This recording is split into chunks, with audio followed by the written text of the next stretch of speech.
Assalamu alaikum. Hiba, they can unmute themselves, or you need to give them permission to unmute? No, I need to give them permission first. لا، Then في they طريقة إنه تقولي allow participants to unmute themselves ولا ما في الويبينار settings ولا لازم إلا الواحد يعمل raising the hand?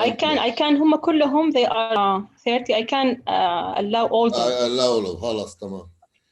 طيب, thank you Jamal very much for the introduction, enlightening introduction. The discussion of this part will be in two sections. The first section, I have some triggers I want to ask people so that we reach shared understanding. We make sure that what Jamal has said is we all understood it at the similar level. We agree on definitions he just provided. So I'm going to ask a few questions. We discuss them. Then we open for more questions and comments.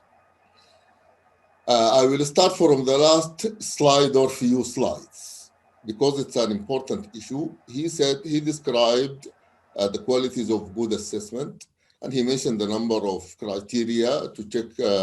One of them is validity. And then at the last slide, he mentioned something about coverage and diversity. I just want to open the discussion. What do these terms mean? Coverage and diversity and validity, because I am going to use them when I discuss.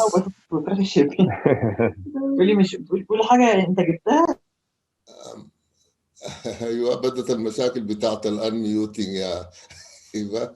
طيب, let me repeat the trigger. The trigger is the following terms. What do they exactly mean? عشان لما I come for the discussion of how to assess PLOs, I'm going to go through those again. Coverage, he said coverage to ensure coverage, and must diversity. What is the meaning of that? Diversity. And then validity is one of the criteria of good assessment.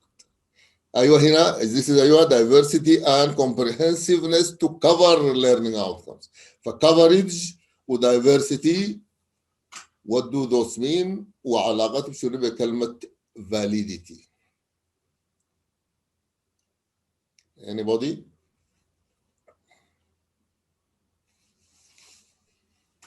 May I, sir? Yes, please. Ahmed Gadri.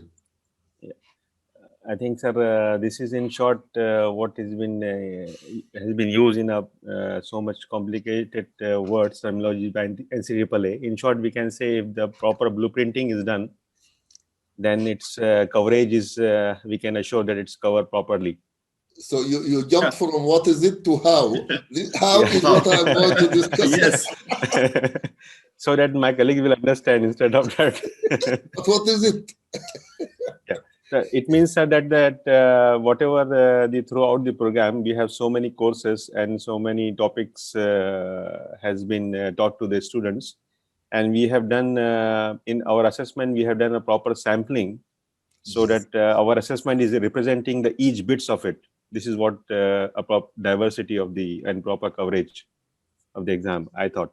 Yes. So proper coverage is achieved through diversification at various levels. The representative sampling of the domains, representative sampling of the content, etc. Isn't that?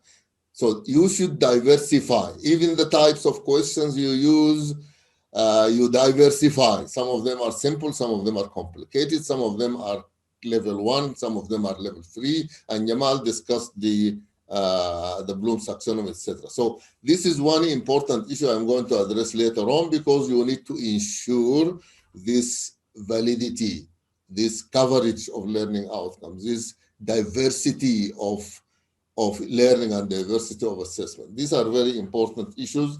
I just wanted to make sure that we have shared understanding of this issue. The second issue, he used the term. Just a second, Professor. Yes, please, Safa. In validity, you mean that there should be, at the end, ultimately meaning proper coverage and the diversification. This is called content validity. Yes, content Yes. validity is balancing and ensuring that you have a representative sample of the content assessed in your assessment strategy. Yani through the course, through the program, you have diversified the items, you have diversified the tools and instruments. There is diversity, and then the content you sampled appropriately, appropriate sampling of the content. And this is as Sharik said, I'm going to discuss when I mention something very quickly about blueprinting in the process. In the procedure of PLO assessment, blueprinting is essential. Otherwise, you will not be conducting a valid assessment of the PLO. Validity, as mentioned by Sharik, is ensured through blueprinting. And ensuring in blueprinting is not only the content, it is also the process, the domains. The domains should be appropriately sampled, the diversification of the methods, diversification of the levels of the domains. So this issue is important when we discuss very briefly blueprinting. So I'm just checking that we have shared and common understanding of the issue of validity. Prof, I have a question, please. Yes, please, Hassan.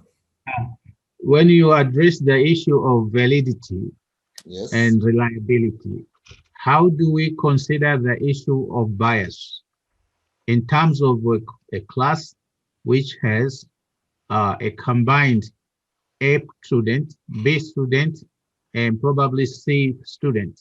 How do we maximize these three and then try to accommodate each of these three students? How are we going to avoid this bias in this case? You need to introduce the third component. Also, Jamal mentioned it in the list of good assessment. Jamal, can you bring that slide? The slide with, yes. No. Go back. And more, one more. There is a slide, this one. Yes. Now you are addressing validity. I said validity, the most important type or evidence for validity is content validity. And that content validity, it's not only the content itself, but the domains of the content and the levels of the content. All of that is considered validity, and it is ensured through blueprinting. Now, there is another, which is, I don't see it here in the right measures. It is called objectivity, and of course you know what objectivity means. So if you are objective, objectivity means agreed upon. You as an assessor, you produce an item or an exam, okay? Then another peer of yours looks at the item and makes sure or reflects, well, is it objective? Is it understandable to him as a peer? Now, objectivity will ensure, will deal with the risk of bias, because it is not only, it doesn't only address the content, it addresses the level and it addresses the context.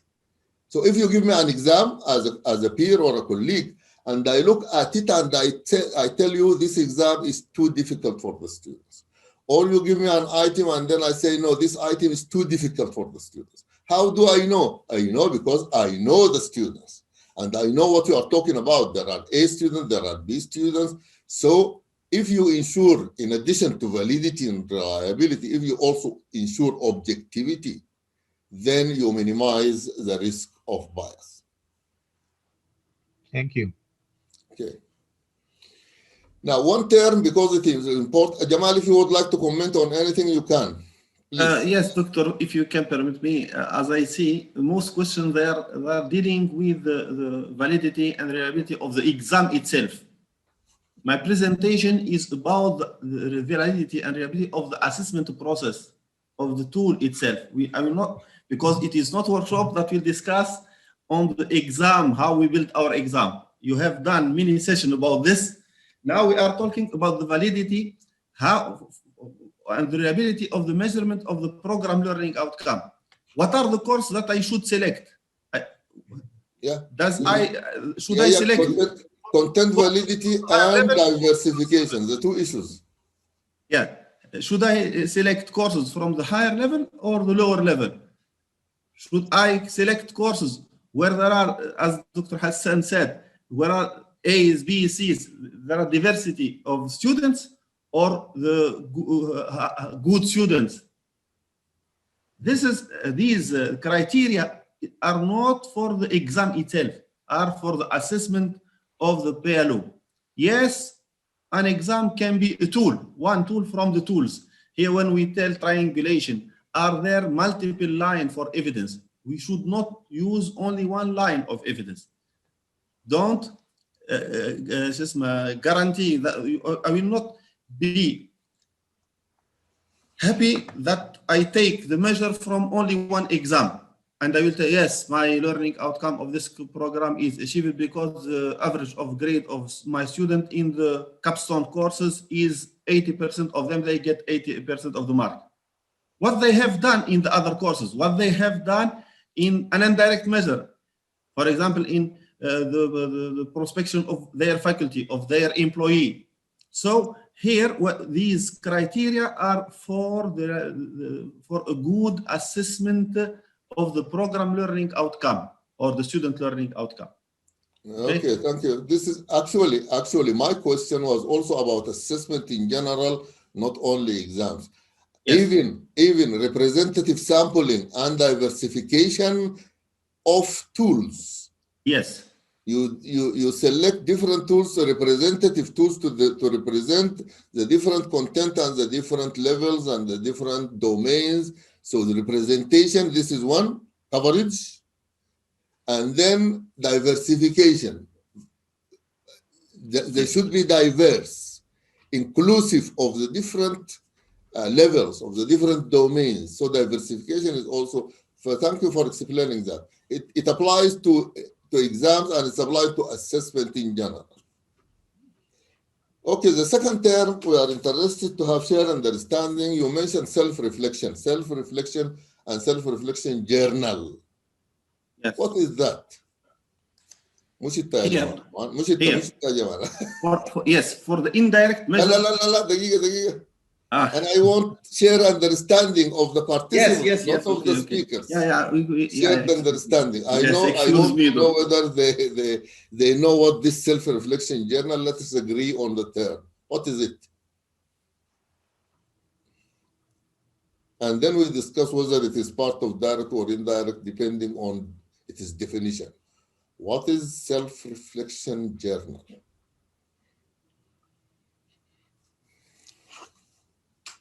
السلام عليكم. وعليكم السلام. وعليكم السلام. عبد المعين عتيبي.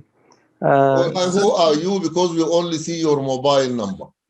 It's Dr. عبد المعين. عبد المعين عتيبي. عبد المعين. تفضل.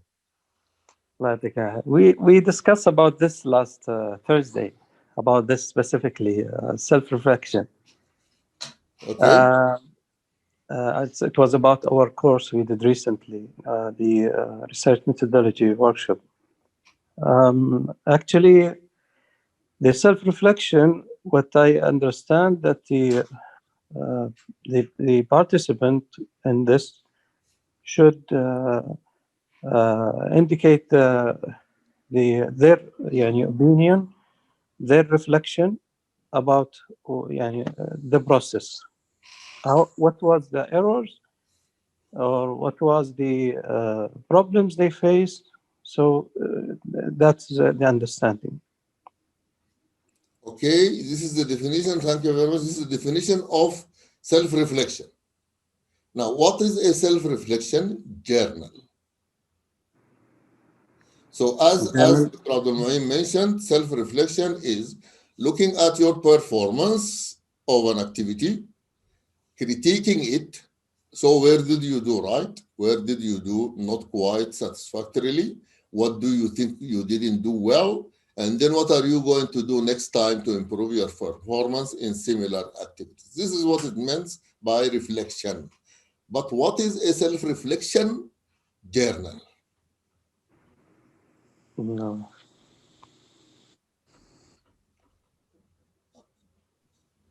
Okay. Because Jamal is putting it here under indirect, if we understand that it is also known as a portfolio, it's also known as a portfolio. Portfolio is a journal in which you actually put down your reflection. You will say, I did this practical session, or I visited the hospital. I saw a number of patients, but I didn't gain the amount of knowledge and skills as was expecting. And this is probably because of this, and that. So next time, maybe I need to prepare well. I need to ask more questions. I need to do whatever. So it's a self-reflection journal. Me as a neuroscientist, we know when we teach the frontal lobe, we say information needs to pass through this frontal lobe. So if you pass your information through the frontal lobe by thinking about it, then it sticks to your memory better.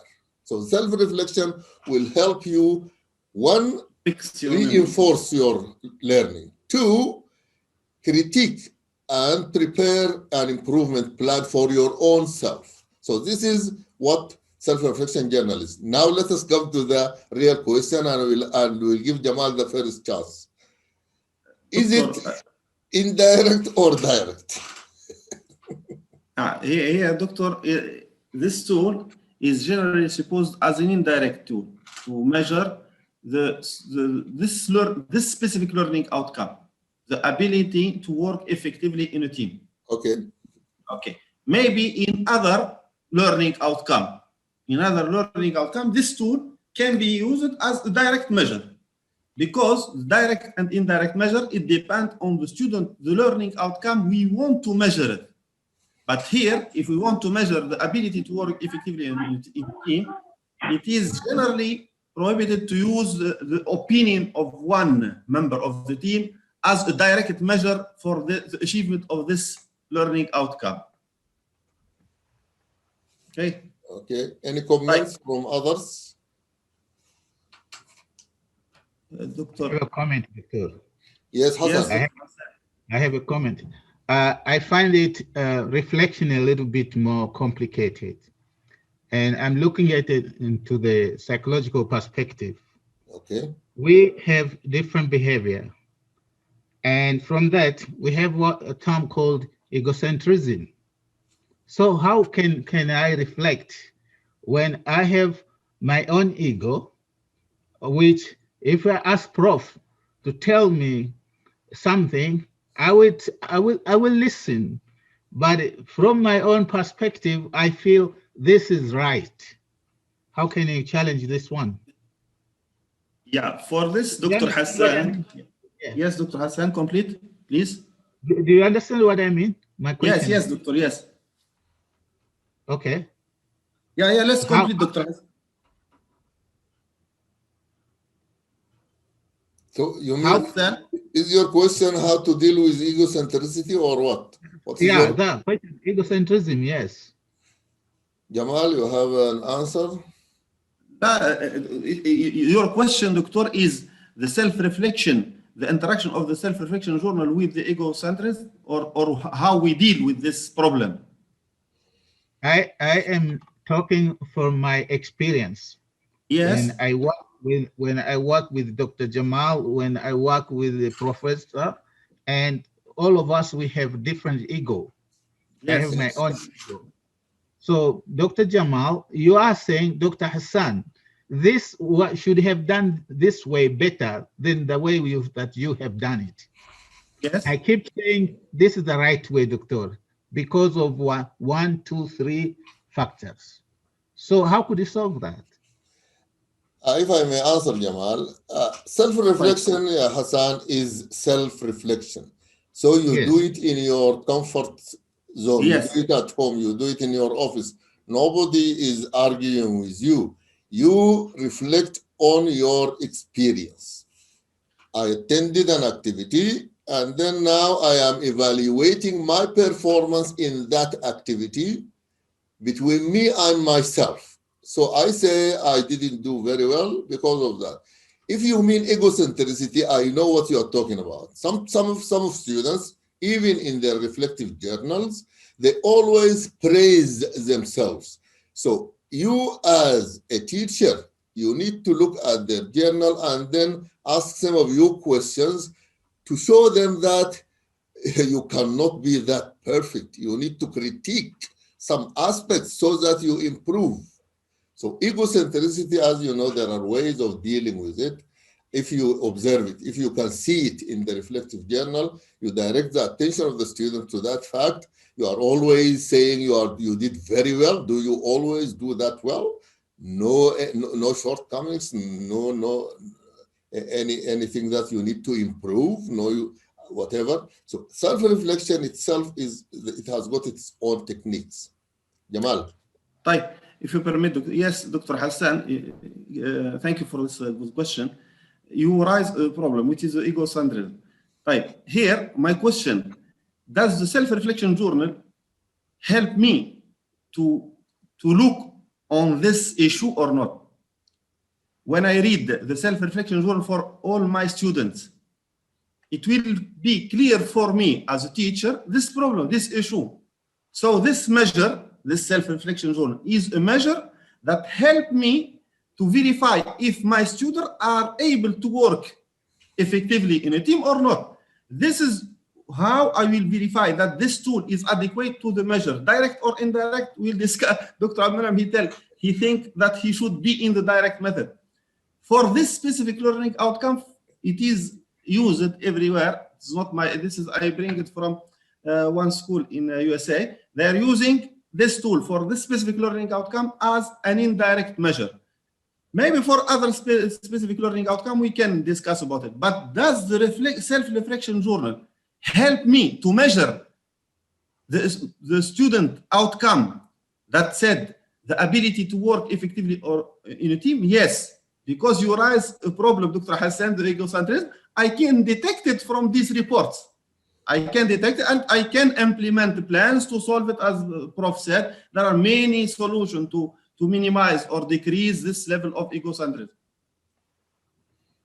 Okay, to move forward, because I have asked the question in my presentation. I want from you and my colleagues to answer about it. Can we consider the midterm exams, the quizzes, as a part of our formative assessment process or not? This is actually the second trigger. I'm going to ask about it now. But let us finish this direct and indirect issue. Actually, my intention was to start this discussion and then conclude that self-reflection, as an example, can be used directly for direct and indirect. And you said it, Jamal. If you give marks and you are using it and giving students marks and giving them feedback on their reflective journal, then it's a direct method because you are addressing learning outcomes. You are actually using the reflective journal not as a tool for improvement only, but also for an assessment of an outcome. Have you achieved it or not? So if you give it marks, you add it to the marks and everything, then it is similar to exams. And this is, so this is the point. It can be used for this and that. Now, let us come to the issue you just mentioned, summative and formative. Summative and formative. Let us first define. Leave this because there are issues related to this slide. What are formative and summative? This is the definition that I get it from one handbook that I will share it with my colleagues, inshallah. This I have it. I have this book, but I want to discuss it because I saw it because I have the book. Let us see whether we have shared understanding, common understanding. Yes. This is why I'm asking when we hear formative and summative, we get the same impression. Okay, colleagues. We want to listen from our formative versus summative. Dr. Sami is asking for the mic. Dr. Hiba from Long. Sami said he cannot unmute Yahiba. Yeah. I unmute him and sent his message privately. Okay, You can okay, speak okay. now. Okay. Abdul Mu'in, you want to speak or Sami? Yes. Yes, please. Uh, Summative versus formative. Formative means I want to check the student level to make sure that he's progressing. The progress. So the True. definition shown Yes. here is right. Showing me During a course program for the purpose of guiding teaching and learning improvements. yes. To give For me a me guide. as a teacher and for the individual students. This is the meaning of formative. Summative is the final. So here I Final know what? that Final, the final assessment. what? The final assessment based on my experience, based on my assessment before with the formative assessment. So Again, based on the formative assessment that I reconsider that the student to make sure that he is progressing, he's improving, he's benefiting from my teaching, to make sure. And it's not very clear to me, although the terms you are used are correct, but the concept is not quite clear. Okay, Sami. Assalamu alaikum. Okay, Sami, yes, please. Wa alaikum salam.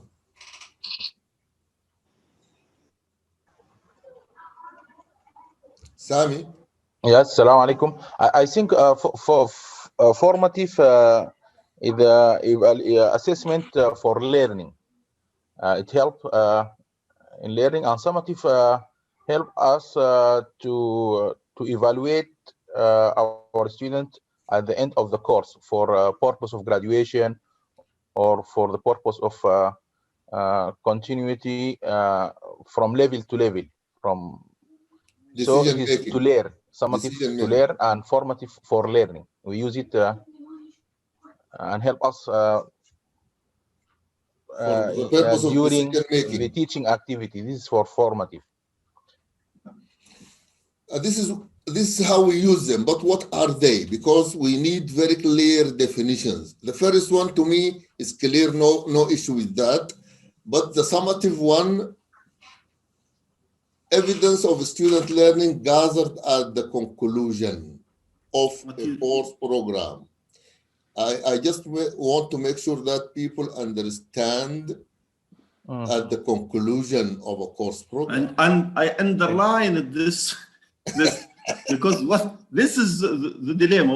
What is the conclusion of the course? If I can say, sir. Yes. Yes, Dr. Muhammad.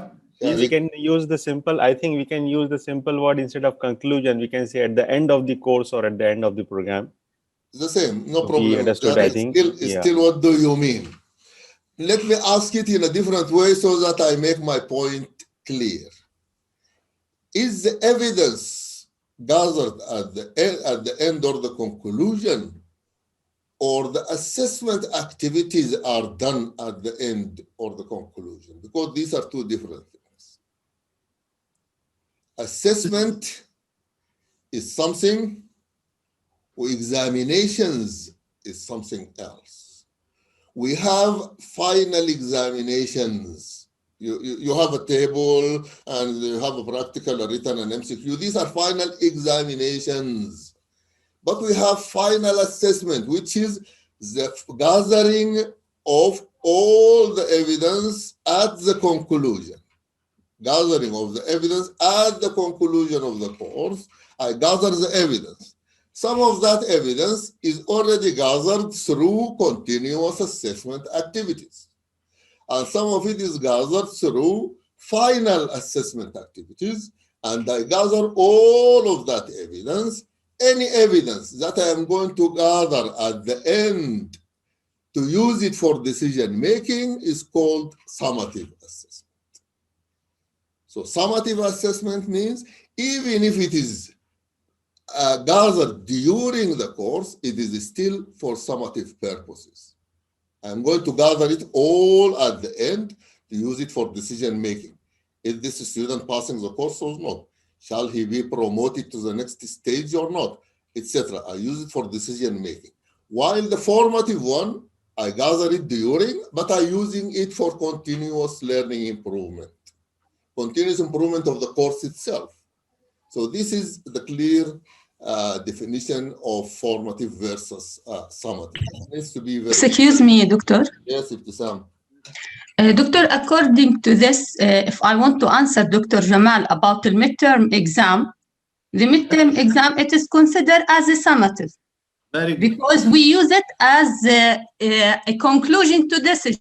Exactly. And also midterm and any other assessment, we put the mark for this. Exactly. To take a decision at the end. Exactly. Thank you. And if I want to summarize, any assessment method have a mark, it is considered summative assessment. And any other assessment, I do it during the course only for purpose of guiding the teaching and learning improvement, it is considered formative assessment. This is a shared understanding we will start. Wherever it occurs, yes. if it take marks, it is summative. I'm right, Prof? If it is during or at the end, if it is during or at the end, it is summative. Yes. Yes. Now, one explanation, little explanation. There is some sort of overlap between the two, which is sometimes to give feedback, you need to give marks, but these marks are not gathered at the end, so it is formative. So you give the marks, you give the students the feedback, but these marks are not added to the end assessment. It is formative. It is still formative. So the issue of marks and no marks, generally speaking, marks summative, no marks formative. But sometimes you can give mark so that you can tell students, I tell you why. Sometimes you need to give feedback for the group. So you need to rank the students. Rank the students. You need to actually give them exactly how weak they are, how strong they are. You need to use marks, but these marks are not used eventually for summative assessment. Doctor, sorry. Yes, please. If we go at the higher level, not at the course level, to assess the program learning outcome. And we need to differentiate between formative and summative assessment. I ask you, Yani, just to explain for me, if I choose the higher level courses for PLO's assessment, it is considered as summative evaluation. And if I choose the lower level courses, it is maybe used as formative. What do you mean formative? Because here, as if you are saying formative and summative as their use rather than their methodology. If you mean I'm going to use lower level courses, what is the purpose of that? Why are you doing that? So that we can answer, is it formative? Only my question, because you, when you write summative, it is at the conclusion of a course / program. How we can apply this formative and summative at the level of a program? Tamam. Now I understand you. Yes. Can I intervene? Actually, this is what I'm going to say in the methodology. In the methodology. Now, as Jamal mentioned it once, and I'm going to repeat, there is something called progress tests. This is one.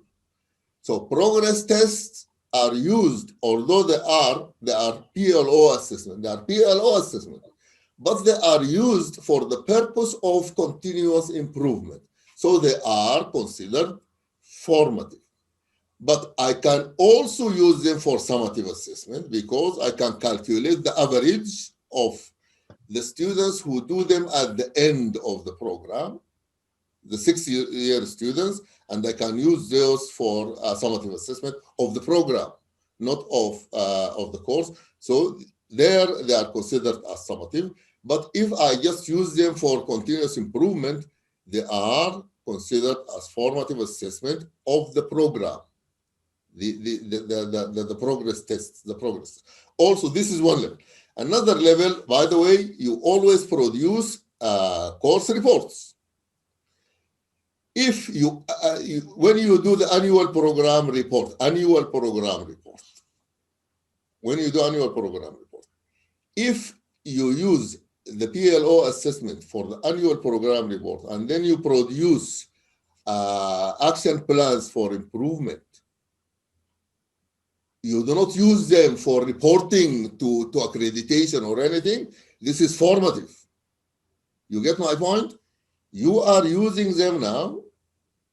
You select these groups. For example, I'm going to go to College of Medicine, and they tell them, we want to collect all the evidences related to the blocks. And we would like to see how these blocks are contributing to the PLOs. And let us see, are the students performing very well in the blocks or not, the blocks. And which then blocks, Doctor? Huh? Which block? All the program blocks or choose When we say blocks in the College of Medicine, the organ system blocks, the respiratory system, the cardiovascular system. I would like to evaluate performance of the students in the PLOs. يعني purposefully selective. Purposefully selective, yes. And I want to give them a reflection, feedback, so that they improve. I'll tell them that although you are teaching skills in these blocks, performance of the students in the skills part is poor. You need to address this issue and improve it, and see why are they performing well in the knowledge component and poorly in the skills component, etc. So I can use it for formative assessment. This is formative assessment of the PLOs at the program level. Okay. Finally, at the end, we reach, Doctor, we reach the same conclusion. If I use the result for the end assessment, it is summative. And if I choose for improvement, it is formative. Yes, but you are supposed to use all of them for improvement also, isn't it? Yes, also, the summative should be used for the improvement. Yes. Okay, thank you. If done at the end, then it is for something. Okay, final. Jamal, at the next slide, please. Okay. Here. Yes. Now, we discussed formative and summative. And formative is usually during, or summative, some of it is during, and some of it at the end. We call them final examination, or final, and then we have final assessment, which is some summative, the gathering, the final gathering of the evidence. Now let us look at the embedded and the authentic, because the terminology is used differently by different specialties. In the medical profession, assessment, which is done, as Sami said, done for the purpose, assessment for learning, whether it is used for the purpose of improvement or as part of the summative, and it is built within the course and inside the activities, it is called embedded. And when the assessment uses real life situations, they call it authentic. So just drawing your attention to the fact that these terms are used differently by different specialties. We call the OSCEs, in which we bring patients, real patients to the OSCE, we call it an authentic experience. If we take the students to the workplace and assess them there in the workplace, this is an authentic experience, and it's authentic examination. Authentic because it is using real life situations. But here, embedded means the ordinary type of exams, doing mastery, whether it is done through exams, done through progress tests or whatever, this is embedded. But if the measures are at the capstone level, then it is considered authentic. And in it, they solve real world problems. but authentic in medicine using real life situations, not real life problems. Because real life problems, we also use them in an embedded format, not necessarily using real life situations. We don't need to bring the patient. We give them patient scenarios. Patient scenarios to us are considered real world problems, but they are used in the embedded setting. So there is minor differences between the meaning of the terminology in the various fields of education. Now we can open, Ya Jamal, for them to ask questions. نديك فرصة هم يسألوا أسئلة and you answer them. Any questions in the introduction? What is PLO assessment and why?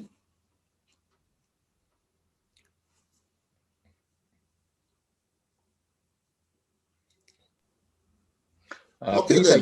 I joined later. Please, can you repeat the definition of PLO assessment for Jamal? What is yes. it?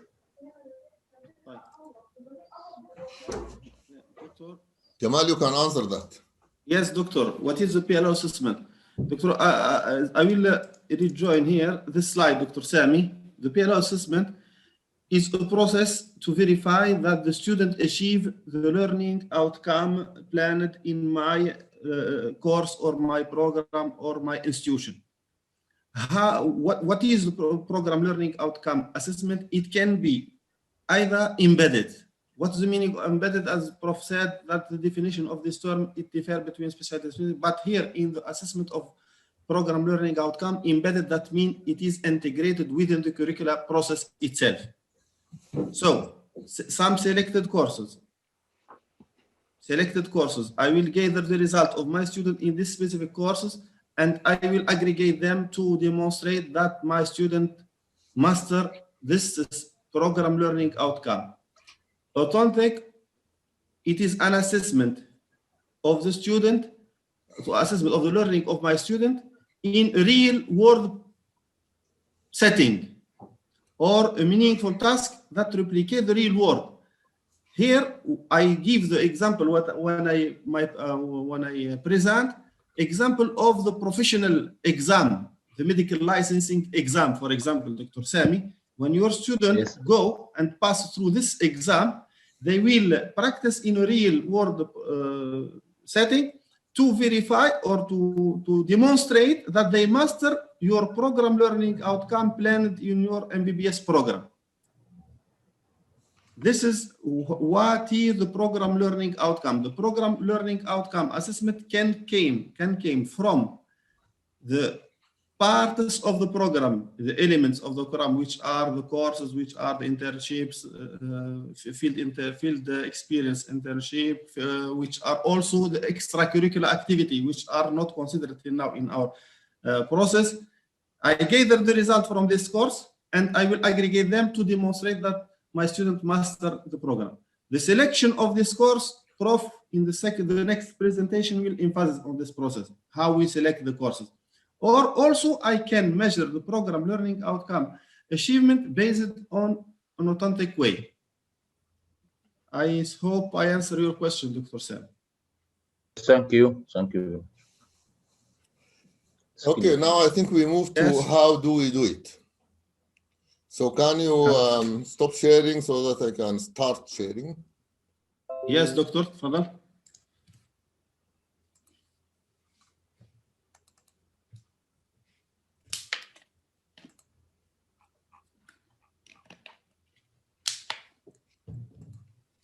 Okay, thank you, Jamal. You already covered what and why. Now, how is it done? To be able to actually assess the program learning outcomes, there is a preparatory stage. You need to prepare a few things. And then there is a calculation stage or step. And there is an interpretation step. So you start by preparing for this PLO assessment. Some of the steps I'm going to mention, you already do them automatically as part of your quality assurance activities. So if we start the preparation process, what do we need to prepare? But before I start, this procedure I am going to go through is already written in a booklet or a manual called the Assurance of Learning and the Assessment of Students' Learning Outcomes Framework Manual. The manual, this is the manual, and in that manual, the final pages actually describe this procedure. Now, the procedure starts with something that you already do. It is called the mapping process or the alignment process. And in the alignment process, you map or align two things. I don't know whether to say, unfortunately, but the second part is now removed from the NCAA documents. The first part is still there, which is the mapping of the PLOs to courses. So you have a matrix in the courses, in the program specifications document. In that matrix, you are expected to map your PLOs to courses so that you show which courses contribute to this PLO. Am I right, Jamal? It's still there. Yes. The matrix is still there. Yes. The courses and mapping them. But mapping individual CLOs to individual PLOs, it was there in the past, but I don't think it is still there. So you need to. It is there till now, Doctor. Yeah, it is there till now, Doctor. In the new specification, it is there till now. Mapping the CLO to the PLO, huh? So it is still there. Yes, till now it is there. You need to start the mapping of the courses to the PLOs and then mapping of the CLOs to the PLOs. But the second one is in the course specifications document. The first one is in the program specifications document. Yes. Now, the second thing, we already started discussing it because it's an important step. You ensure proper course and test blueprinting. And the first part of our discussion after I finish this talk, we will be focusing on this part. Are we currently doing proper blueprinting or not? We need to make sure. We need to make sure that we are really doing course blueprinting and test blueprinting properly. So you need to ensure that. Then you need to tag assessment items to CLOs. And there is, by the way, some diversity in the way we do it in the university. So we need to agree on agreed upon format of how to tag the assessment items to CLOs. When I say assessment items, if I take a written exam, in that exam I have 40 questions. I specify which question is addressing which CLO. So how are we doing that? We need to make sure that we are doing it similarly.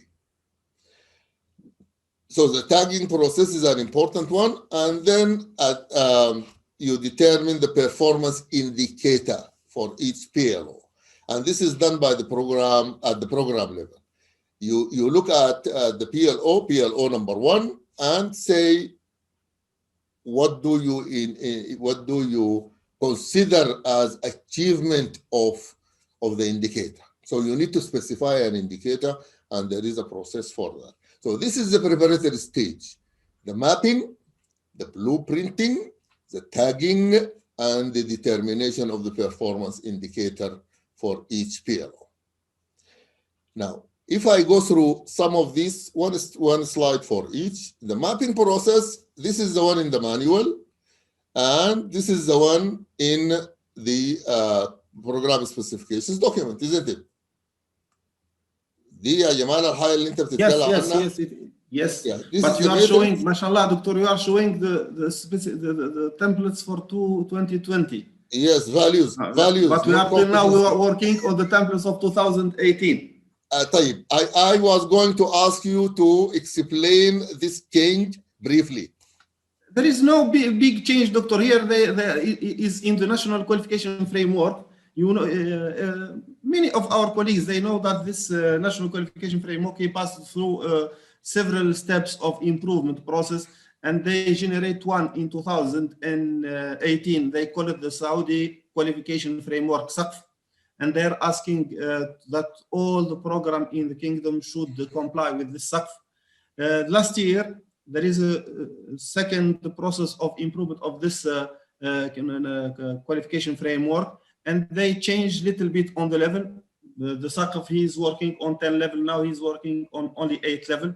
They are following the UN framework. Also, they are changing in the domain name. Previously, you remember that that was knowledge and skills and competences. They are changing on knowledge, understanding, and skills and value. That's all. So values, it is just a change of the name of competences. Now it is called values, or they shifted Yes. a few things here and there, or they kept the same. Only this. They are in the distribution of domain. Domain. Now they are telling the domain of knowledge, art, knowledge, and understanding. The domain of learning are knowledge, understanding, and skills and values. Previously, there was knowledge, skills, and competences. Okay. And if you enter in the definition of values, you will find that they're mostly the same definition of competences previously used. Yeah, okay. Good, thank you very much. And this one is just simple. The PLO in this column, and then your courses there, and then you just tick which course contributes to which program learning outcomes. The second one here is actually the PLO and the CLO's matrix. And this one, you go further if you like, specifying the activities that contribute to the CLO, because it will make it easier for you to tag the questions later on. So now, the blueprinting, on the other hand, you need to prepare a course blueprint, if you can see it there. This is called the course assessment blueprint. You specify the methods, the tools you are going to use to measure any particular CLO.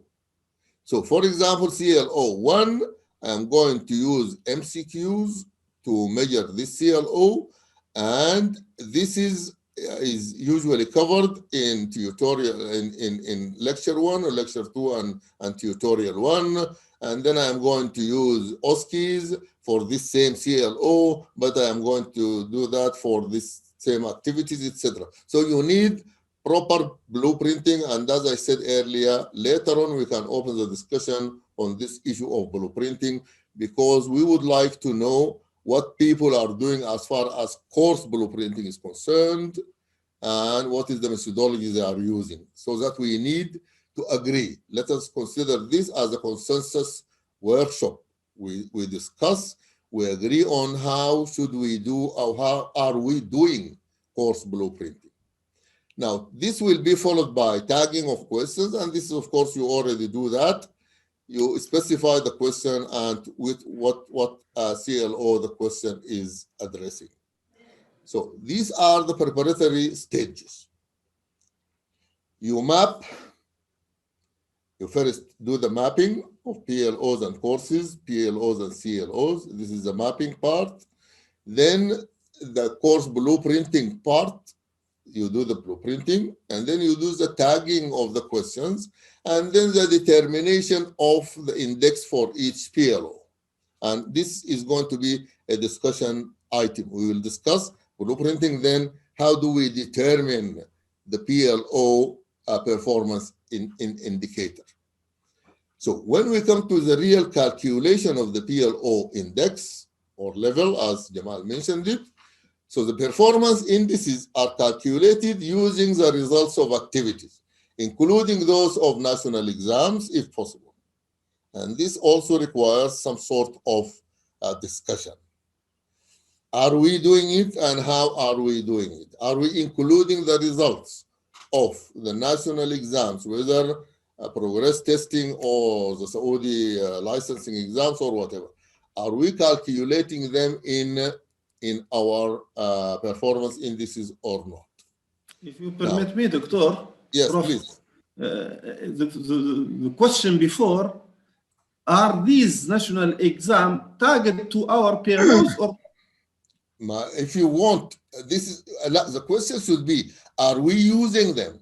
Then if they say, yes, we are using them, Yes. then have you mapped them? Have you included them in your blueprints, Yes. etc.? So you go through the process. If the answer is yes, you are using the licensing exams for the calculation of the PLO index. Also, the results, as Jamal mentioned, the results of indirect methods can be added, and later on we will discuss how. And then there is a very important issue. If we are doing it, it's fantastic. If we are not, we need to consider.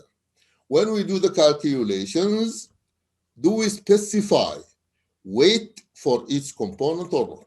A weight. The weight of each component can be determined based on amount and or importance.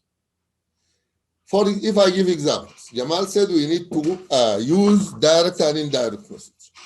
Do we use them equally? I mean, if I want to calculate an index for PLO 1, and I am going to use for that the direct methods and the indirect methods, do they carry the same weight? Is it 50-50? Or do I address each of them separately? I make an index for this and an index for this. So how? How am I going to use? Is it by weight or separately? This is one important. This is one question. Also, if I have a PLO, and that PLO is contributed to the PLO, there is contribution from 3 courses. Question 1, am I going to include all 3 courses? If I am going to include all 3 courses, am I going to include them equally? Or I'm going to give weight based on amount, size, and importance, because they are different. They can be different amount, different size, and they can be different importance.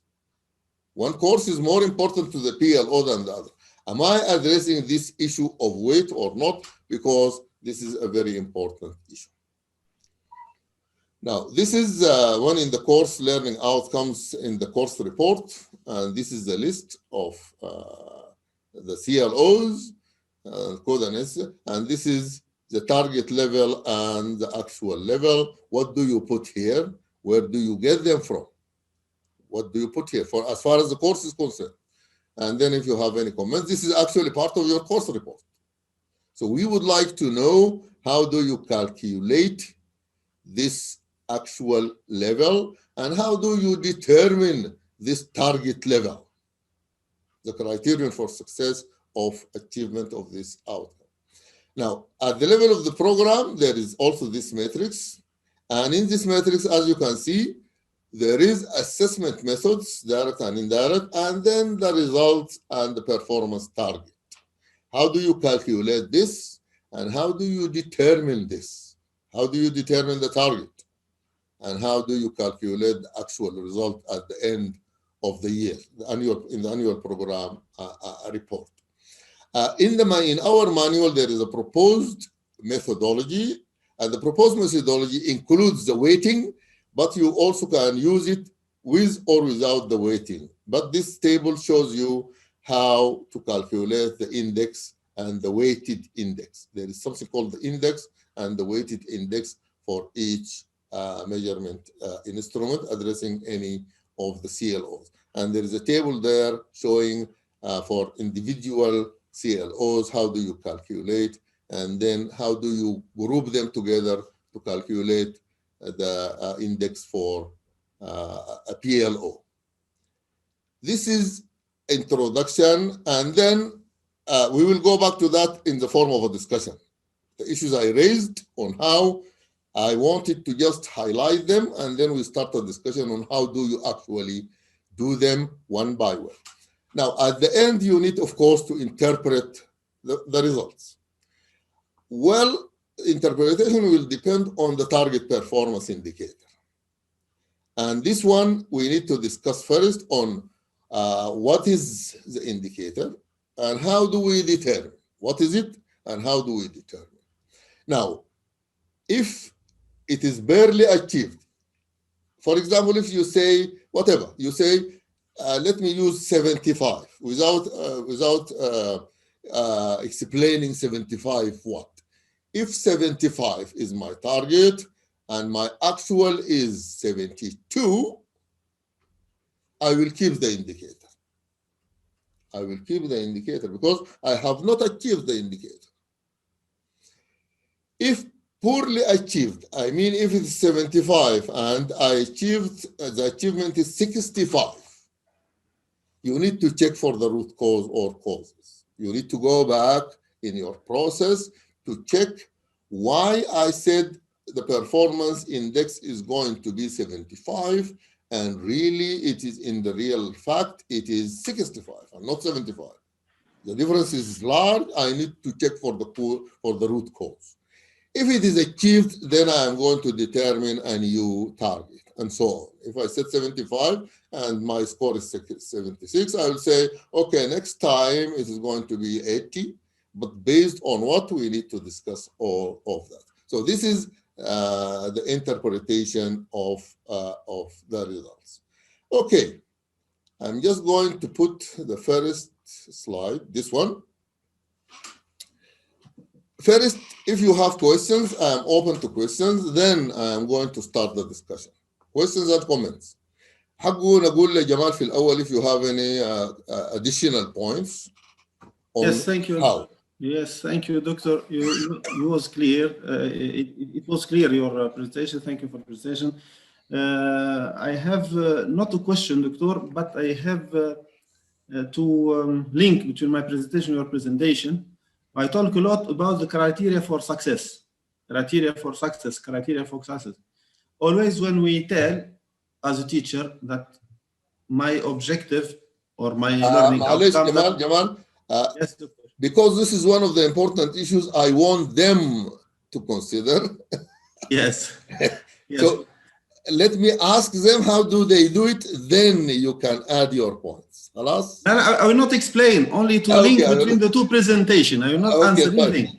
The criteria for success, dear colleagues, when I will tell you, my student, by the end of this course, you will be able to calculate the integration of mathematical equation. How I will be confident that my student achieve this? So I should select a criteria of success.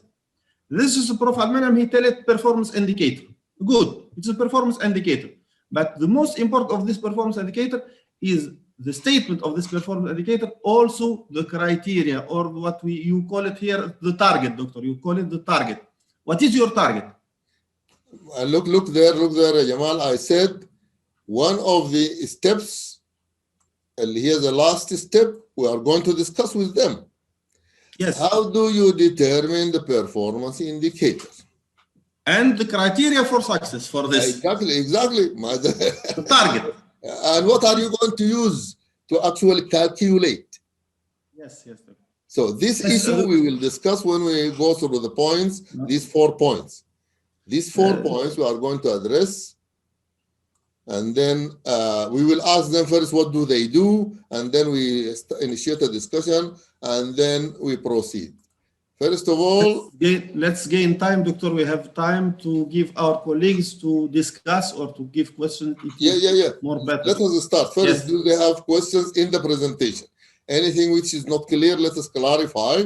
Then we start asking them these 3 steps. How do they do these 3 steps? Any questions or explanations or comments?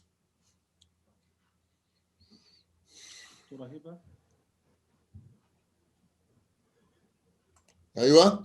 السلام عليكم. عليكم السلام. مجيب. Yes, Dr. Mujib. Sir, for 1 second, I'll just unmute the other one. Yeah, Doctor, we are going by the steps as you have mentioned already, that preparation, calculation, and interpretation. I would like to answer the last question, that how we decide the performance indicator, or how we set the target. We are not asking. Now okay. We want you, if you have any questions in the presentation, a point you would like to add to, or you want some more explanation. Then we will go through each step and ask everybody, how do you actually do it in your program? Then I will not add anything because we are already lagging in time. So better to go ahead with the next presentation, and then we will discuss. Okay. So if you do not have any questions or comments, let us go step number 1. Step number one is the preparation. And the preparation, we have 4 things you need to prepare to be used for the calculation and interpretation, isn't it? These are the 4 things. The first one, I am sure you all do it, isn't it? We don't need to discuss that. You already map the PLOs and courses, and you also map the CLOs to PLOs. The mapping is usually done by everybody. We want the second one. How do you prepare your course blueprint and your test blueprint? And how do you tag your assessment items to the CLOs? And then finally, and importantly, how do you determine, as Jamal said, the performance indicators, the standard for passing or achievement, the standard for achievement of that specified target? What are you going to say? If you permit for me, Doctor. Yes, Ibtisam. Doctor, I just said a little bit about the blueprint. Always in my program, when any member asks me about the blueprint, I tell him or her it is not a new things. It is included in your course specification, just to collect all of these data in one document. الcourse blueprint, it is already written in course specification, but we need to more organized in one document. Just a minute. Where in the course specifications? This is the course specifications, okay? Yes, okay. Can you see my screen? Yes, huh? yes. Yes. Okay. And then beside each CLO, there is specify the assessment method for each CLO. You mean this one? Yes. Okay. If I write here MCQs, is this the blueprint? Not a full blueprint, Doctor, but I tell him it is not a new issue. When we start to write the course blueprint, it should be consistent with course specification and built on it, not to create a new one. Okay. In my opinion, the half of the blueprint, or 75% of the blueprint, it is written in course specification and in the exam cover page. If staff collect all these data in one document, it is a blueprint. This is my opinion. Okay. What we are because Doctor, when we go to the course level, and when you deal with the teaching staff, especially newly teaching staff, and tell him to prepare blueprint, he thinks it is need to prepare a new document or a new data. No, it is all the data written in the course specification. We need just only more details in the course blueprint based on the course specification. And it should be aligned with the cover page of the exam. Yes, Doctor, this part, okay. Lala, if you, and also seminar, and it is also there. When we write CLO number 2, it should be assessed by seminar, and you should use the checklist or rubrics. It is the same written in course specification, the same in the blueprint. ما خلاص انت قلت اللي داير تقوله، مش كده؟ عشان انا اقول اللي داير اقوله I explain what I mean by. انا هنا قلت شنو في البرزنتيشن؟ ايش قلت؟ قلت ensuring proper course and test blueprint. Now, you ask me, what do you mean by proper? I'll tell you what do I mean by proper. Here, what do you write in your course specifications document? What do you write here? What do we you write the assessment method. PLO1. Yes, yes, we write the assessment method that it is proper aligned with the CLOs. Okay. So you write MCQs here for CLO1, and then you write it for CLO7, and then it is for CLO12. Okay? You write MCQs there, you write OSP there. They are distributed and scattered here in this column. Okay? Yes. When I come to prepare a test, how do I use this table for the test? Okay, Doctor, the test should be aligned with this table. What do you mean to be aligned? يعني it is not permit to write in the CLO 1.1 MCQ or write seminar or something, and in the test choose another assessment method. Yes. Yes. How do you check and ensure this alignment you are talking about? ممتاز. هسه خلاص نحن Yes. اوكي متفقين، احنا مش مختلفين لا دكتور. لا متفقين، لكن I'm speaking about the procedure الآن. لا just only to clarify for teaching staff the blueprint it is not يعني ما خلاص سمعناه البوينت دي، سمعناه قلنا لك مناسب جدا. We want to go a step further. how we can ensure this alignment. It is the work for examination committee. The examination committee should check the test and all assessment method before submitted to the student. It is aligned with course specification or blueprint. How? An assessment unit, assessment committee, and I received an exam from a course, and the exam has 40 questions. On the cover page, there is this written CLO1, questions 3, 7, 8, and 9, etc. What is my yardstick? Shall I go to the course specifications? لا, shall you go to the blueprint? أيوة. يعني لازم يكون في blueprint. أكيد لازم يكون في blueprint. document كده اسمها blueprint. 100%. بس خلاص.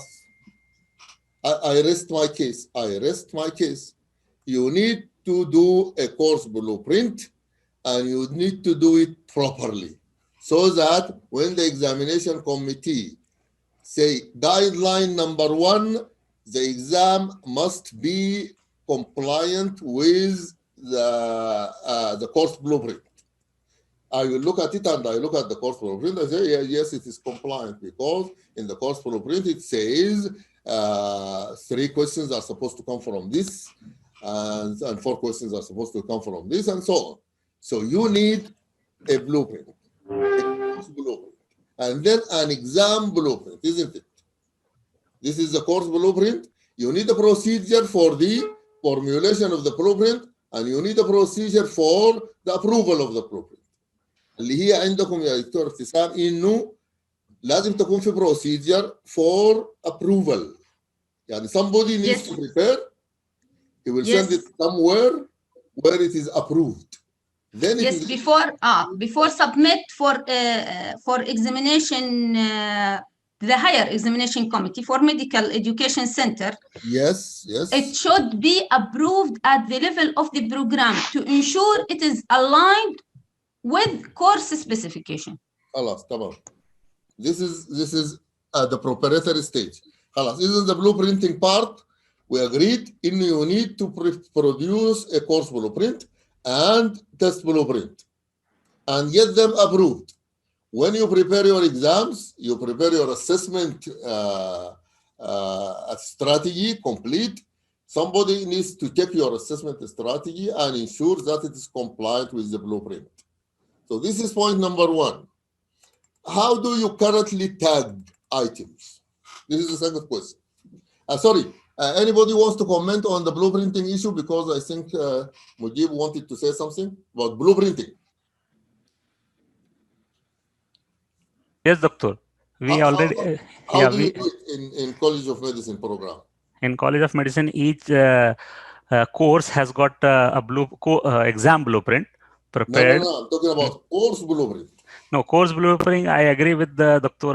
Ibtisam that course blueprint is nothing but the table given in the course specification document, because it is specify your CLO, your strategies, and your method of assessment, teaching I strategies and disagree. method of I assessment. disagree. Okay, we will. We are following that one. That was I am telling you that we are following the same thing, that we are not preparing the course blueprinting separately, Okay. but we are preparing a exam blueprinting separately. If you permit me, تفضل. اوكي طيب باش نقصوا شويه نربطوا بين الجوده والتعليم. quality education. طيب here doctor, when you tell course and test blueprinting, for me as quality assurance manager, it is confusing for me. I hope it will be better that we tell activity blueprinting and examination blueprinting, because all of them are course blueprinting. What is doctor, let me I will complete, doctor. What is that? Just look at this and see whether you are talking about the same thing I'm talking about or not. Here, doctor, here it is the assessment, course assessment blueprint. So yes, you are talking about the assessment, the examination. Yes, yes. But there is another table before you presented before, doctor. If you go it, you are tagging the topics. No, not this one. You are tagging this one? Yeah, down. No. Where you are mapping, doctor, the topics with the CLOs. Tagging the CLOs with the topics. Yes, in this one. Yeah, here, down. Okay. No. You show it before. Yeah, here. this one.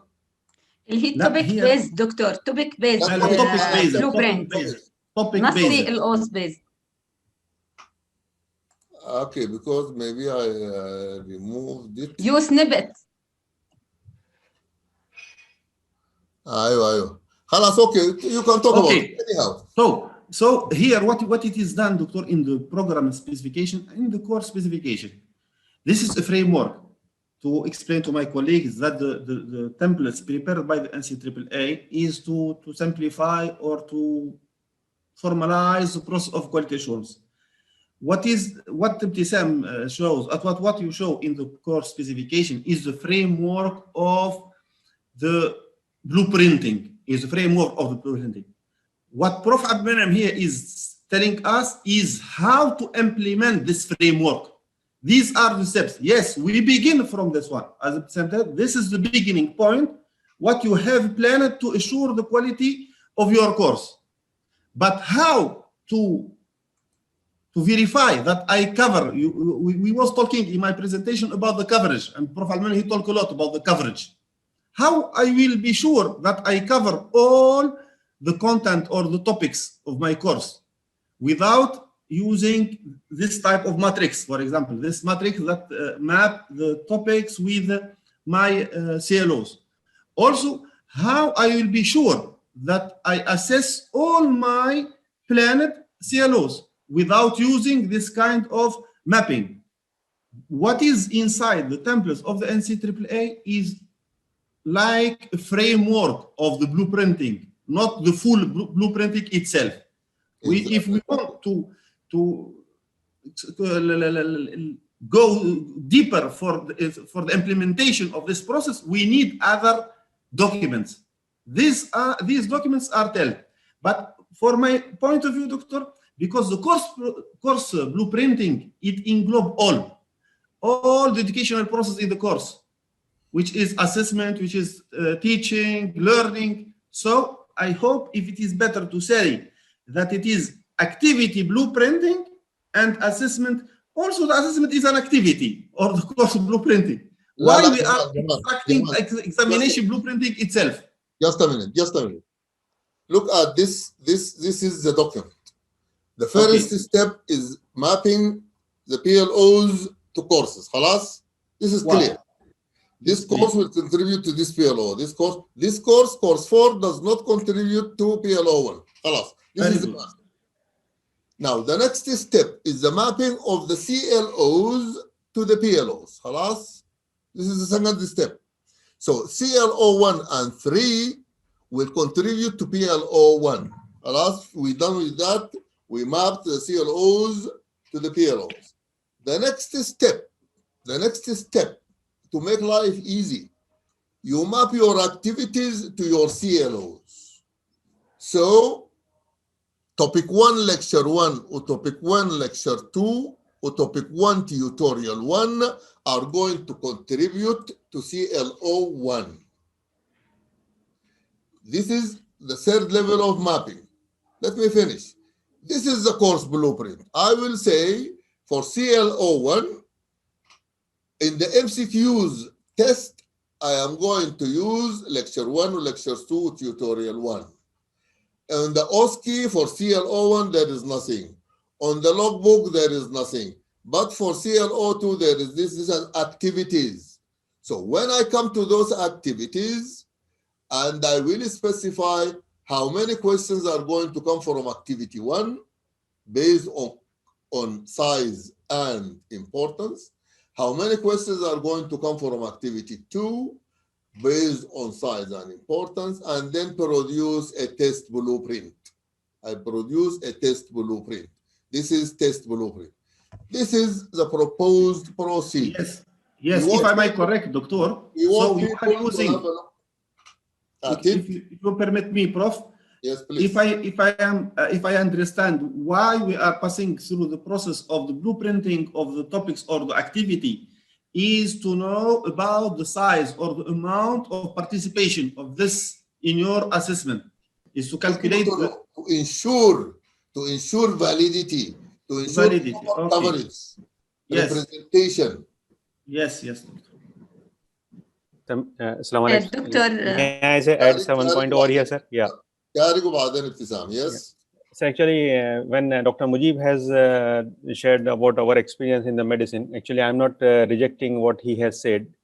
Actually, what he was talking about, that we are not having a course blueprint, is he was telling in terms of terminology. What we have done actually in the medicine, we have combined what you have shown as a course blueprint and the exam blueprint together in a one table.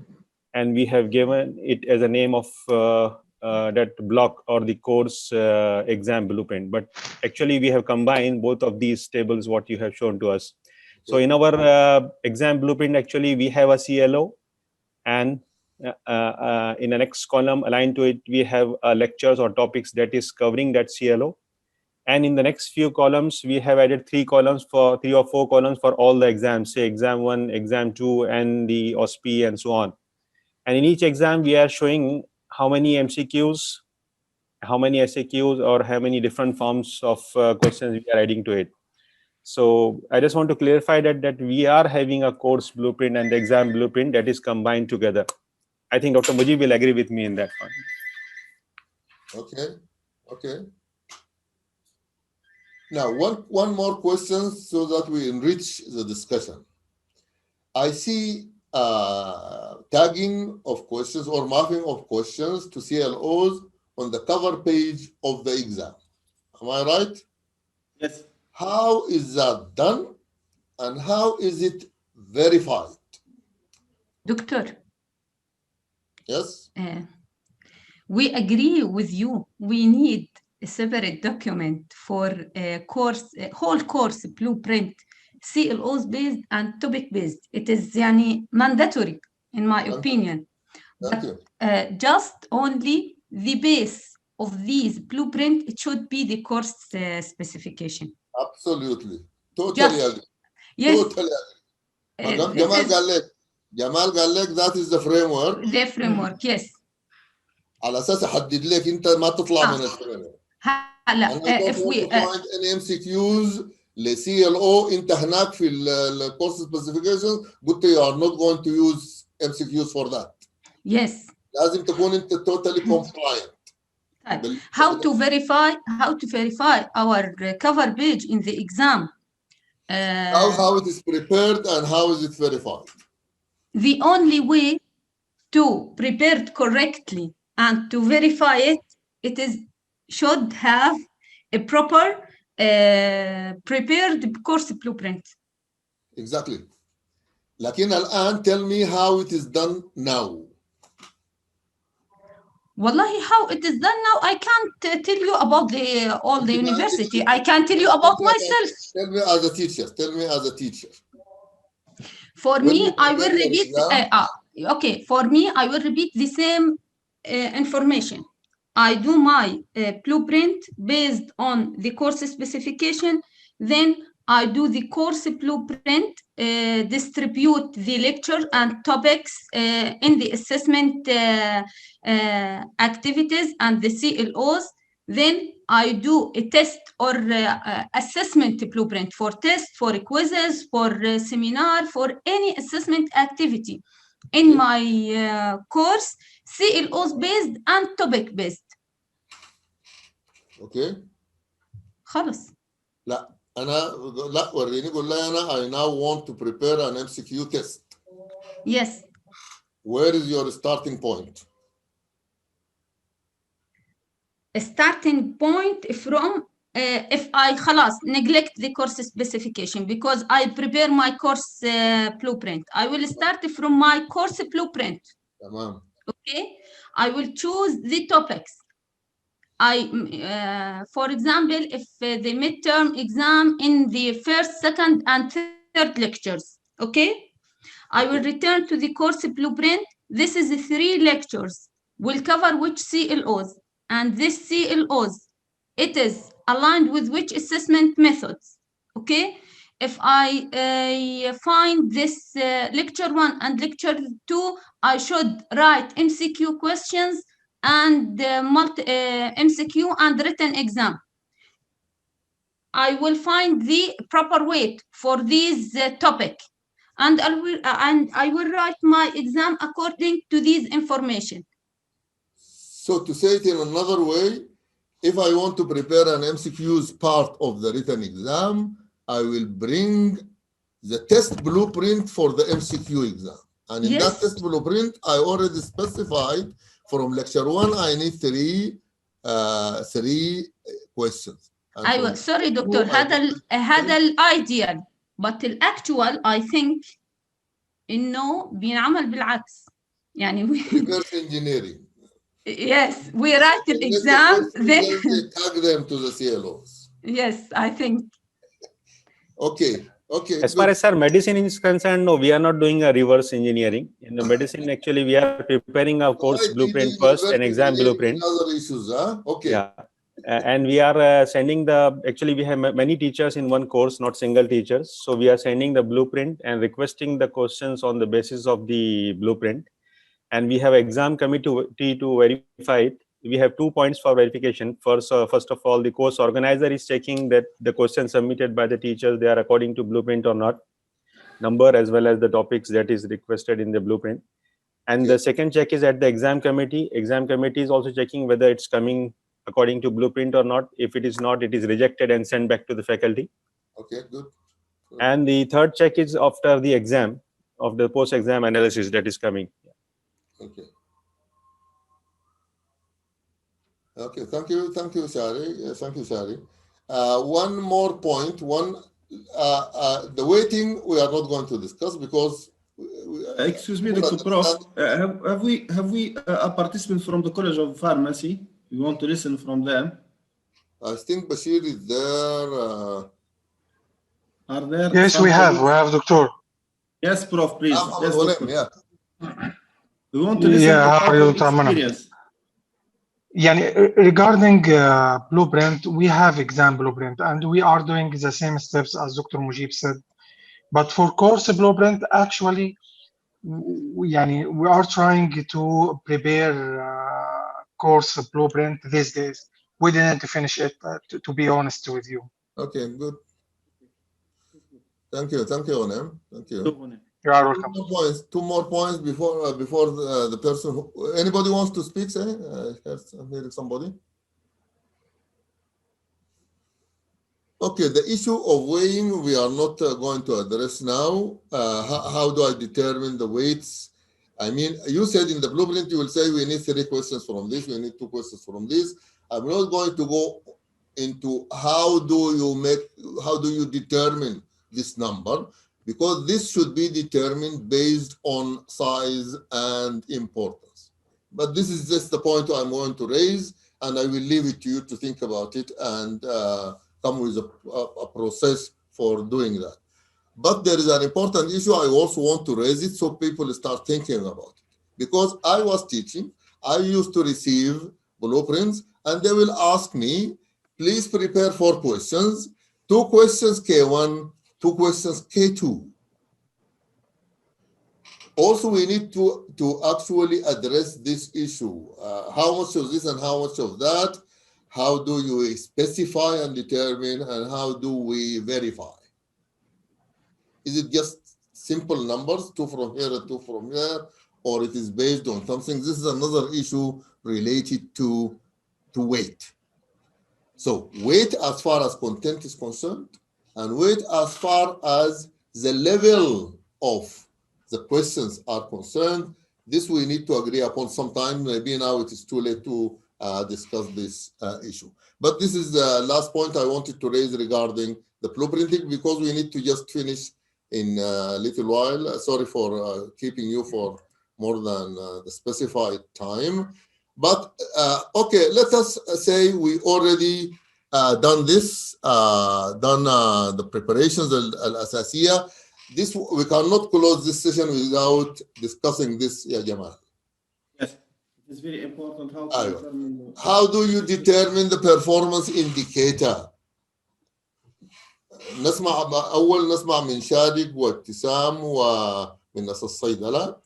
How do you determine the performance indicator for each PLO? Okay, Doctor, for me, Yep. wallahi, at this level, because we have previous data for our PLOs, it is more easier for us to determine a performance indicator, because we have previous year results and we can build on it according to the level of achievement from last year. But if I start a new PLO and I will choose a new target, wallahi, I want this answer from you, ya Doctor. لا، نحن عندنا 2 issues الآن. جمال كان داير يتكلم عن واحد وأنا ثبته. هو قال الستاندردز فور ميجرمنت هي شنو ذاتها؟ انت what are you going to measure? What are the standards you are going to use? فعندنا هنا 2 issues. Yes. How do you state the indicator ده واحد, and Okay. how do you determine the target? Okay. والله the statement of performance indicator, I think the average marks for student now, all the university use it. Okay. Regarding the target. Dr. Ibtisam, you mean average grade? Yes, average grade of student. Yes, the average grade of a student. ما خلاص. This is what you are doing, huh? Yes. طيب, do you know of any other way? يعني هذا السؤال until now أنا دقيقة إنه for this CLO I will be satisfied if the average of the performance اللي هو بنسميه performance index yes. of my students is above 75 or 75 or above. Until now we use this method. Huh? Until now we use this method for direct method. Are you aware of another method? Jamal, yes, there's other methods اللي هي number of students achieve this target or not, based on the number of students, not on the average marks. إذن ما هي أنا مش نمبر, تقصدي برضو percentage of students. Percentage. Sorry, I can't choose the correct word. مش كده? Yes. A percentage of students achieve the target. Percentage. Yes. Okay. But we don't use it والله. لا ما خلاص نحن we are just discussing على أساس إنه نصل ل shared understanding. أول حاجة نكون نحن نتفق على إنه understanding إنه there are different ways of stating your performance indicator. طيب, Jamal, I'll give you the chance to explain why the other method is advocated and is better. اللي هي stating a percentage of students achieving a specific percentage. Yeah, thank you, Prof. I will begin by an issue. Let's take the average passing rate of our student in a course. Does this an indicator of achieving our learning outcomes or not? First, if I have a course, the average passing rate of my student is 70%. Can I use this as an indicator of achieving my learning outcomes? If yes, it is the same issue when we use the average grade of achievement of some student in a specific learning outcome. If we use this index, sometimes you fail to see the correct situation in your class, because maybe for good students, they will hide 6D students. For this, generally it is recommended to use what we call the indicator or the percentage, as Prof said, the percentage of students who achieve a specific threshold. The specific threshold or specific success criteria, I can select it based on my previous achievement. As Ibtisam said, if you have previous achievement in this specific PLO, so you can see your trend and you can decide on your specific threshold. If you haven't, if it is the first time and you want to calculate based on the indicator, which is the percentage of students passing a specific criteria, you can use also the passing rate on your program. If the passing rate, which is aggregated from all the courses, is 70%, so it is an indicator that can help you to decide on the success criteria. Okay, then Jamal explained أول حاجة, is it an indicator average اللي قالته دكتور ابتسام, mentioned by Dr. Ibtisam, is it an indicator? Yes, it's an indicator. But is it a good indicator? Does it tell me everything or it tells me one particular thing? إنه the average performance of my students is satisfactory. But the distribution, I will not know it. As Jamal mentioned, maybe 2 or 3 students achieved 95, but 7 or 10 or 15 or failed. I will not know that from the average. Doctor. This is justification of why using percentage of passers of a particular level is better. It's a better indicator. Doctor, if you permit for me, yes. We return to the first point Dr. Jamal raised at the beginning of a presentation. If we choose more than one method, it's better. Triangulation. One method of what?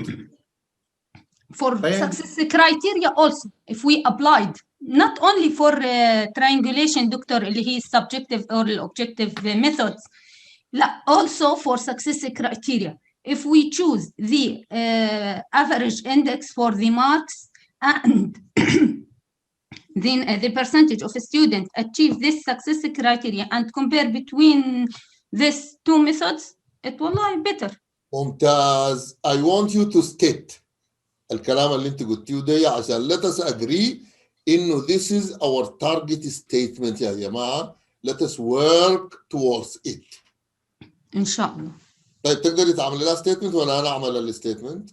لا تفضل. أنا أعمل لك الستيتمنت. أقول my indicator for this PLO that the average performance of our students should be 75 or above, provided that 70% of my students achieve more than 75 بس انت هيك دكتور عم تجمعهم. اجمعهم معي في one statement. اجمعهم في one وانا statement. طيب سوري، وانا وقت ما بدي احسب ال level of achievement I will based on this 2 points ايوه or separately I think it is separately better. كيف separately better؟ ما انت حتحسبيهم، لكن الستيت تقصدي لما نجي نقول عملوها، ما انا قلت provided، يعني I will not consider الاولى اذا الثانيه ما تحققت. فهمتي علي؟ فهمت عليك، بس انا مع وجهة النظر الاخرى انه يحسبوا بشكل منفصل. طيب خليتهم بشكل منفصل وبعدين نقارن بيناتهم. الثانيه ما اتشيف اوكي، بيكون في ليفل المقارنه في عندك افضل. انا برضو عم بتناقش مع الدكتور، ما عم بقول انه هذا الشيء الافضل يعني. اوكي لكن think about it ما في حاجه اسمها provisos. انا اقول مثلا اديك النظر proviso عشان for comparison purposes. اقول any student who passes يعني achieves 60% in an OSCE will pass provided that he passes all components of the OSCE. أو أقول the course in this course students will pass the course if they achieve 60% provided they pass individual components of the assessment, all of them. فدي اسمها provisions. You have to do this to be able to comply with the standard. Think about it. We are discussing, we are not reaching decisions today. ولا شنو يا جماعة؟ Yes, Dr. Can I ask? Listen from our, yes, Dr. Hassan. I would like to, Professor, to comment on the 60% passes our baseline with what you have said just now. If you could comment on this 60%, you know, our grade student pass if he achieves 60%. So I want you to comment on this one. The pass, what do you mean? The pass, this is a policy, and this is for passing. This is used for grading. Grading means who gets a D and who gets a C and who. This is not the indicator. The indicator is usually a C or above. The indicator is usually a C or above. يعني لكن to get a D, not to fail, you need to score 60. This is one thing. This is the policy. But the indicator is determined based on, this is the second point we need to discuss very quickly. Ibtisam وجمال الاثنين قالوا they are talking about the internal benchmarking. They're using internal benchmarking. My previous experience, the performance of my students was all around the 70. I'm going to use 70 for now, and then after improvements, I'm going to make it 75, and so on. So this is called internal benchmarking. There is something called local benchmarking. It is also internal, but is internal in the university, not in the same program. I can compare. If I have similar course taught in anesthesia, it's physiology for anesthesia, and physiology for anesthesia, and physiology for nursing, very similar PLOs. I can use local within the university for benchmarking for the calculation of the index. But I can also use programs similar to my program with benchmarking institutions, and then using for the calculation. I look up to them. I'm using Al-Faisal University. I'm using King Saud University for the calculation and determination of my PLO index or performance indicator. If I have similar programs and similar PLOs, and they also publish and they give me access, I can use them for the determination of.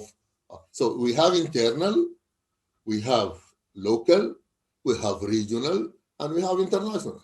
We have national, which is regional, and then international. I can use all those levels of benchmarking to determine my PLO performance indicator if I find similar programs and PLOs. I know discussion is fantastic, but I think we don't want to keep people too long so that they will refrain from coming to other workshops. Any final comments, Jamal or anybody? Yes, if you permit me, Doctor, what you said by the end for the external benchmarking, this best practice also, it is recommended by the NCAA. It is good to go outside and to search to benchmark yourself with other program, or also based on course by course. It is recommended. My final comment on this workshop, Doctor, I recommend, if it is possible, that this workshop should be held within the department themselves, within the program, to discuss as teams in their program about how to implement the framework of this PLO assessment, because this is a framework. It can't be implemented without participation or engagement of faculty. As you remember in my presentation, I tell about this. Does faculty care or does student care about your process? If this process doesn't engage all stakeholders, specifically internal, which are manager, faculties, and student, it will not work. For this, I suggest, if it is possible, that this workshop or kind of this workshop should be held or implemented within the department themselves. Okay. Thank you, and thank you, Doctor. Thank you, and thank you, Hiba. اختفت طبعا نحن we took over. شكرا جزيلا for the attendance, and شكرا دكتورة Hiba for organizing it. Thank you, Jamal. So what about the last session, sir? I just want to ask, we have a last session now? La, because sorry, I didn't mention. Actually, I also skipped the slide I wanted to use. The last session was supposed to be about the tool, but the presenter had a problem. She couldn't participate. This is why we use the time for discussion. So the tool, maybe some other session about the tool to be used after we agree on the procedure and we unify the procedure. We are working on the unification of a tool to be used after we unify the procedure. We agree on the procedure, we do it similarly, so we will use the same tool for the calculation to make life easier. Sorry, I didn't mention that. We are not going to address the tool, maybe some other time. Prof, I have the last. Prof, I have the last question, please. My concern is there any room for student participation in such kind of activities you are going to carry out? Good comment, Dr. Hassan. If you want students to engage, we should initiate their participation, Prof. This issue is controversial. Usually such question I usually pause, and I paused, but Jamal jumped straight and said, good, I wouldn't do that. I will pause for some time, and then I will say, it depends. It depends on the issue being addressed, and it depends on the purpose of the workshop. If you need student voice and engagement, then you involve them in such workshops. And actually, we are working on involving more teachers to start with. Then we will think about involving or engaging students in our activities.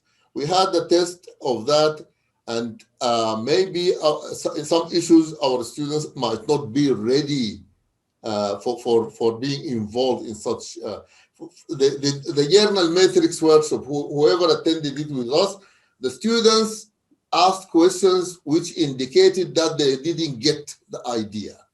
You see, so engaging students is good, but it depends on the purpose of the activity. It depends on whatever is being discussed, the content of the activity. But generally speaking, yes, it is good to engage and involve the students in faculty activities. Thank you. Okay. Thank you very much. Thank you very much, colleagues. Thank you very much, Dr. Hiba, Dr. Amana.